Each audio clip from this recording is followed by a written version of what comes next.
अस्सलामुअलैकुम। आज के लेक्चर में हम तलब की लच्चे की दीगर अक़साम पढ़ेंगे।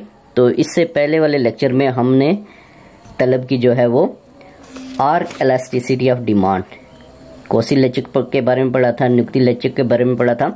तो उनके बारे में अगर आप देखना चाहते हैं तो प्रीवियस लेक्चर को देख सकते हैं। तो आज के लेक्चर में हमारे पास जो टॉपिक है वो है तलब की लचक के दीगर अक़साम। ठीक है, तलब की लचक की दीगर अक़साम, तो इसको उर्दू में कहता है अदर काइंड्स ऑफ इलास्टिसिटी। ठीक है, इलास्टिसिटी यानी कि तलब की दीगर अक़साम, इसको उर्दू में कहते हैं। तो इसमें आपके पास क्या है, एक आमदनी लचक है, इनकम इलास्टिसिटी इसको इंग्लिश में कहते हैं, और दूसरी आपके पास होगी मुतक़ाते लचक, क्रॉस इलास्टिसिटी। ठीक है, तो आज के लेक्चर में हम आमदनी लचक के बारे में डिटेल से पढ़ेंगे। तो इसकी वजाहत जो है वो गोशवारा और मैथमेटिकल भी करेंगे, क्वेश्चन भी सॉल्व करेंगे इसका। तो इसको आपने गौर से देखना है पूरी वीडियो को। तो इसकी मैंने डेफिनेशन लिखी है आमदनी लचक की। इसमें कहता है किसी शय की तलब, ठीक है ना, डिमांड। आपको पता है कि जो तलब है इसको इंग्लिश में डिमांड कहते हैं। तो किसी शय की तलब में वो फीसद तब्दीली, ठीक है, वो परसेंटेज चेंज, फीसद तब्दीली जो आमदनी जिसको हम इंग्लिश में इनकम कहते हैं। ठीक है, आमदनी को इंग्लिश में हम इनकम कहते हैं। और मैथमेटिकल जो सिंबल है जिससे हम इसको शो करते हैं वो वाई से इसको शो करते हैं। ठीक है, आमदनी को हम वाई से शो करते हैं। और डिमांड जो है, तलब जो है, ये आपको पता है कि इसको डी से डिनोट करते हैं। तो आमदनी में फीसद तब्दीली के बायस वकूफ़ पज़ीर हो, यानी कि कहने का मतलब ये है, आमतौर पे ये हम पढ़ते हैं, कानून तलब भी हमने पढ़ा था, और भी इसकी आर्क्स इलास्टिसिटी भी पढ़ी थी, नुक्ती लचक पे पढ़ी थी, उसकी पॉइंट इलास्टिसिटी। तो हमने डिस्कस किया था कि आपके पास जो इनकम होती है, यानी कि किसी चीज़ की कीमत जब बढ़ती है या कीमत कम होती है तो तलब में क्या तब्दीली वाक़या होती है, ये सारी चीज़ें।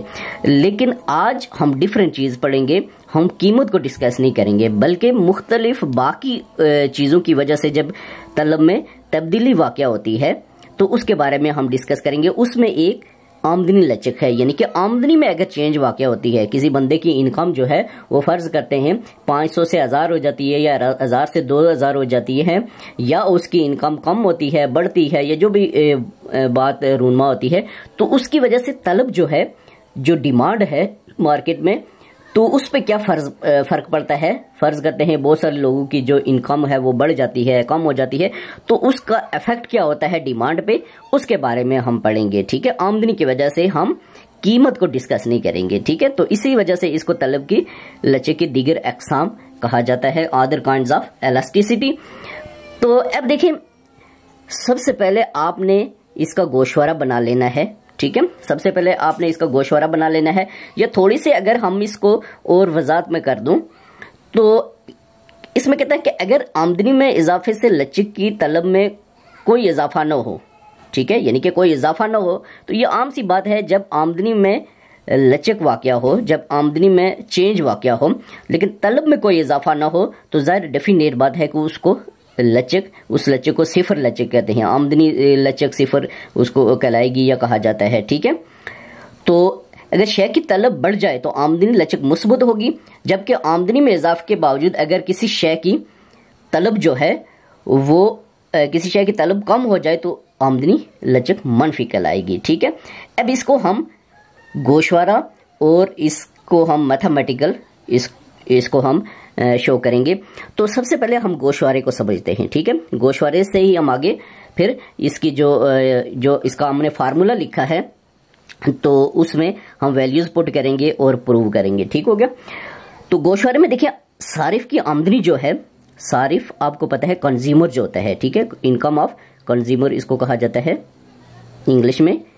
ठीक है, सारिफ यानी कि सर्फ, खर्च करने वाला है। ठीक है, सारिफ, जैसे मैं आपको एग्जांपल देता हूँ, ये प्रीवियस लेक्चर्स में सारी डिटेल से मैंने आपको समझाया हुआ है, फिर भी ये जो सारिफ होता है, ठीक है, खर्च करने वाला, फर्ज करते हैं कि किसी बंदे की इनकम है 5000, तो वो बंदा अपनी फैमिली चलाता है, बच्चों की फीस देता है, घर के लिए आटा वगैरह ये चीज़ें खरीद के लाता है, तो वो खर्च करने वाला सारिफ होता है। ठीक है, तो उसकी आमदनी जो फर्ज करें सैलरी की सूरत में है या कारोबार की किसी भी सूरत में है, ठीक है, और शय की तलब यानी कि आपके पास डिमांड, यानी कि डिमांड जो किसी भी शय की, फर्ज करते हैं वो कोई भी शय हो सकती है, आटा हो सकता है, चीनी हो सकती है, या कोई भी अशियत हो सकती है, या कोई भी जो है वो अशिया हो सकती है। तो कहते हैं सारिफ की आमदनी जब 1000 रुपए थी, ठीक है, तो उसकी जो तलब, शय की तलब जो है वो कितनी थी, 50, ठीक हो गया। अब आमदनी उसकी बढ़ के कितनी हो गई है, 2000, और तलब जो है वो बढ़ के ये 100 हो गई है, ठीक है। 1000 पे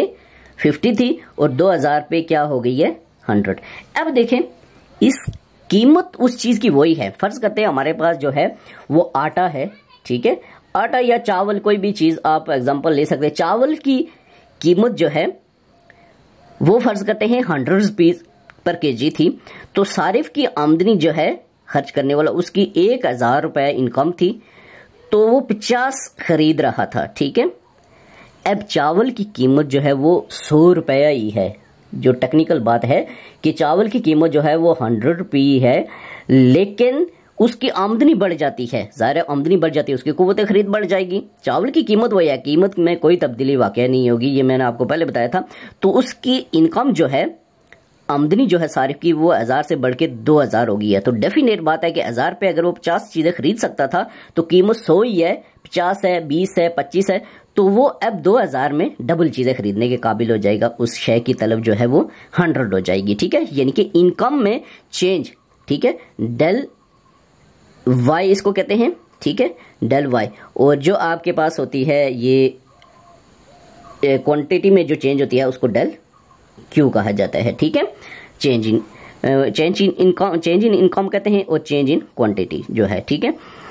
अब ये गोशवारा आपको समझ आ गया होगा। अब हम क्या करेंगे कि आमदनी लचक जो है इसकी, ये मैंने इसका मैथमेटिकल फार्मूला लेकर, तलब में तब्दीली तकसीम या डिवाइडेड बाय आमदनी में तब्दीली, ठीक है। तो अगर इसको हम ये मैथमेटिकल लिखें तो del Q divided by del Y आ जाएगा, multiplying by Y over Q. ये आपके पास क्या आ गया, ये आपके पास आ गया फार्मूला मैथमेटिकल, ठीक है। ये वाई से मराद मैंने आपको कहा था इनकम होती है, Q quantity of demand, del Q change in quantity of demand, और del Y change in income, ठीक हो गया। अब देखें, सबसे पहले आपने देखना है कि ये जो सारिफ है उसकी जो है पहली इनकम जो है वो क्या है, वाई है, ठीक है, वो मैंने ये लिखी है 1000, ठीक हो गया।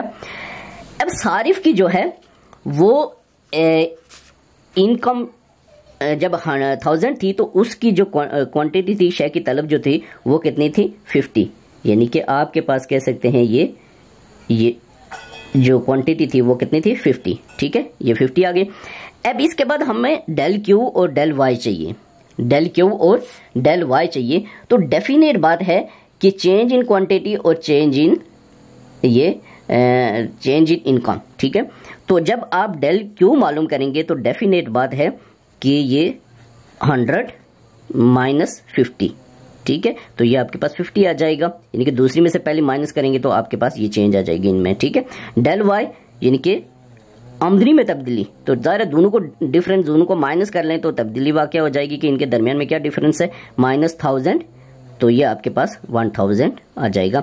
तो ये आपके पास आ गई है चेंज इन इनकम और ये चेंज इन क्वांटिटी, ठीक है। अब हमारे पास ये चारों चीज़ें पूरी हो गई हैं। अब हमारे पास क्या हो गया, ये चारों चीज़ें पूरी हो गई हैं। अब इनको हम पुट करेंगे किस में, फार्मूले में, ठीक है। इसको हम फार्मूले में दर्ज करेंगे तो चेंज इन क्वांटिटी कितनी है आपके पास, यानी कि क्वांटिटी में जो है वो आपके पास कितनी चेंज आई है, 50, ठीक हो गया। Divided by change in Y, यानी कि इनकम में जो चेंज आई है वो 1000 आई है, मल्टीप्लाइंग बाय, ठीक है।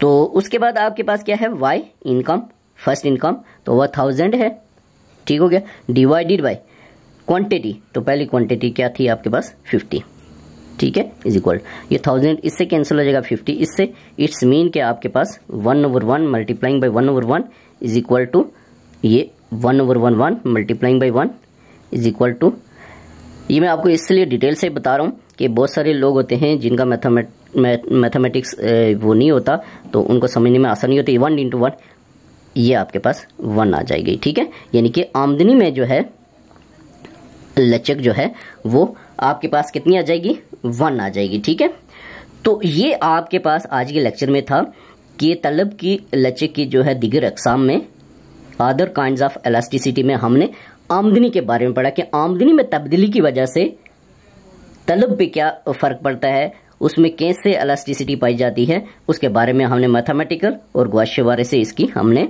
वजाहत की है। नेक्स्ट हम इसकी मुतकाते लचक जो है इसके बारे में डिस्कस करेंगे। तो नेक्स्ट लेक्चर के साथ हाजिर होऊंगा। अल्लाह हाफिज़।